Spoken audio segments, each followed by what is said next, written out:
If you were to go with the momentum at this point and the kind of resilience that the equity indices have shown, that these record levels might be within reach.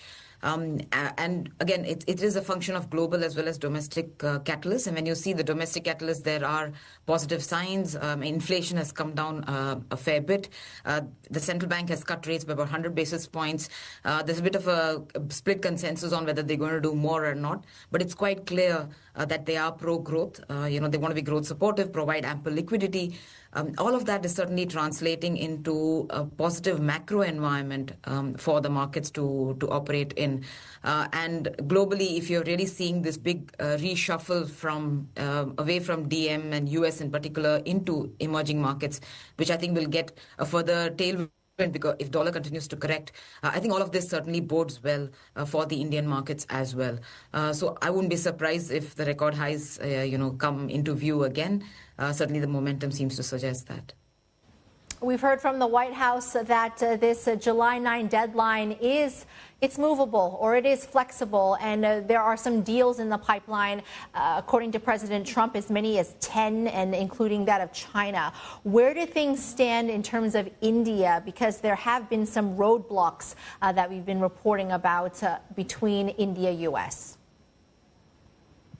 Yeah, certainly the whole situation is quite mercurial. We are fast approaching the 8th of the July or 9th July deadline. And Asia markets, especially ASEAN and India included, are watching this quite closely.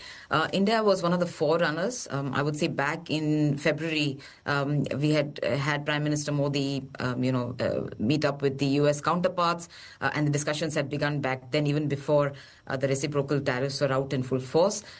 So we do think, directionally, it does seem quite favorable. Both the sides have been deep in discussions. But of course, there are some contentious issues.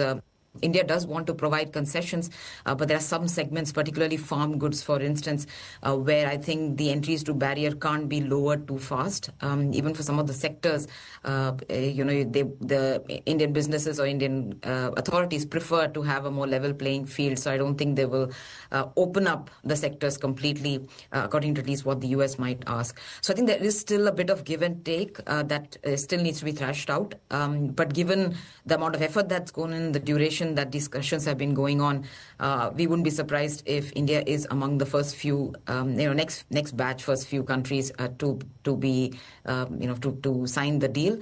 And most, as we've seen in some of the trade deals that have already been announced, or trade agreements that have been announced, it seems to suggest that the details are always thrashed out after a point in time. And overnight you heard about India, US and China also penning down some of the discussions they had back in Geneva. So I think the details will be very important as well for both sides.